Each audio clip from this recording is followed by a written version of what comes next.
कुछ टाइम पहले हमने एक वीडियो बनाया था जिसमें हमने ये फॉर्मूला अप्लाई करना सीखा था और इसके पीछे की कंडीशन भी सीखी थी। तो आज देखते हैं इस पर क्वेश्चंस और कैसे कर सकते हैं। तो पहला क्वेश्चन ले रहा हूं, इस पॉइंट पर इस यूनिफॉर्मली चार्जिंग की वजह से इलेक्ट्रिक फील्ड लिखनी है। तो अगर मैं बात करूं, ये पॉइंट सभी चार्जेस से इक्वल डिस्टेंस पर है, सारे चार्जेस का नेचर सेम है, तो हम यहां पर फॉर्मूला यूज कर सकते हैं। एक इंपॉर्टेंट बात थी कि चार्ज डिस्ट्रीब्यूशन को अगर मास डिस्ट्रीब्यूशन से रिप्लेस कर दिया जाए तो सिस्टम का सेंटर मास कहां पर होगा। इससे मतलब था कि अगर आप किसी क्यू चार्ज के करस्पॉन्ड मास m मान रहे हो तो 2q के करस्पॉन्ड 2m मानोगे। बेसिकली जैसा चार्ज डिस्ट्रीब्यूशन है वैसा ही मास डिस्ट्रीब्यूशन मानते हुए आप उस सिस्टम का सेंटर मास पता कर लीजिए, और बाकी हमने प्रीवियस वीडियो में फॉर्मूला अप्लाई करना सिखाया था। तो इस पॉइंट P के लिए K इंटू क्यू टोटल, अगर इस चार्ज की जगह यहाँ पर मास होता तो इसका सेंटर मास इस जगह पर होता। ठीक है, तो सेंटर मास इस जगह हो गया, तो सेंटर मास के रिस्पेक्ट में पॉइंट का पोजीशन वेक्टर ये हो गया, तो ये हमारा आरसीएम हो जाएगा। आरसीएम का मैग्नीट्यूड x हो गया, और किसी भी एक चार्ज से पॉइंट की दूरी क्या ये वाली हो जाएगी। फॉर्मूला में वैल्यू डाला K Q total upon RQ into RCM. तो जैसे ही वैल्यू डालोगे आपके सामने आंसर आ जाएगा। इस ग्राफ से रिलेटेड भी क्वेश्चन पूछे जा सकते हैं। तो E वर्सेस X का ग्राफ कुछ इस तरीके से आता है। इलेक्ट्रिक फील्ड यहां से r/√2 पर मैक्सिमम होती है, वैसे लेफ्ट में भी r/√2 पर मैक्सिमम होगी, बस डायरेक्शन अपोजिट होगी। एक हाफ रिंग थी यूनिफॉर्मली चार्ज्ड जो कि YZ प्लेन में रखी हुई थी, और यहां से ऑरिजिन से x एक्सिस पर एक पॉइंट था P, वहां पर हमें इलेक्ट्रिक फील्ड लिखनी थी। हाफ रिंग का अगर मास m होता तो इसका सेंटर मास इस जगह पर होता, तो ये तो हो गया आपका RCM।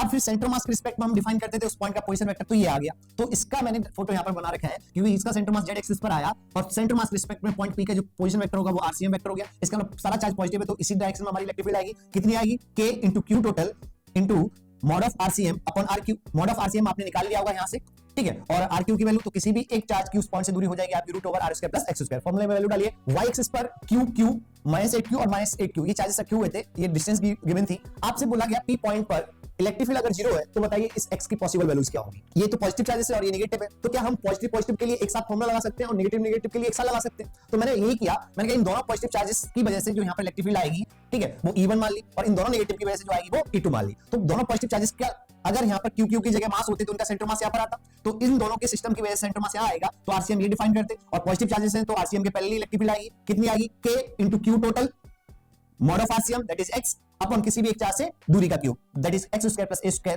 का रूट का होल क्यूब किया। वैसे -8q सेम चार्जेस है, चार्जेस की दूरी भी सेम है, दोनों की वजह से जो इलेक्ट्रिक फील्ड आएगी वो RCM के अपोजिट आएगी। बट अगर ये 8q और 8q जो चार्जेस थे उनकी जगह अगर मासेस होता तो इनका सेंटर मास भी क्या यहाँ पर आता, तो इस सिस्टम के लिए भी सेंटर मास यहाँ पर है, तो सेंटर मास के रिस्पेक्ट में P पॉइंट का पोजीशन वेक्टर ये आता। बट टोटल चार्ज यहाँ पर -16q होगा, तो जब इनकी इलेक्ट्रिक फील्ड आएगी वो RCM वेक्टर के अपोजिट आएगी। तो कितनी आएगी? K into Q total into mod of RCM that is x into upon में कितना आ जाएगा RQ। R की वैल्यू कितनी है? √x² plus b²। जब आप इसको सॉल्व करेंगे तो यहां से एक तो सॉल्यूशन आपको x 0 पर ही मिल रहा होगा, दूसरा इसको सॉल्व करेंगे तो x की वैल्यू ये मिल जाएगी। अगर total number of null points पूछा जाता अलोंग x एक्सिस तो एक पॉइंट राइट में मिलता, वैसे एक पॉइंट सिमेट्री से लेफ्ट में मिलता और दूसरा ऑरिजिन पर मिलता। तो यहां पर total number of null points कितने हो जाएंगे? 3 हो जाएंगे।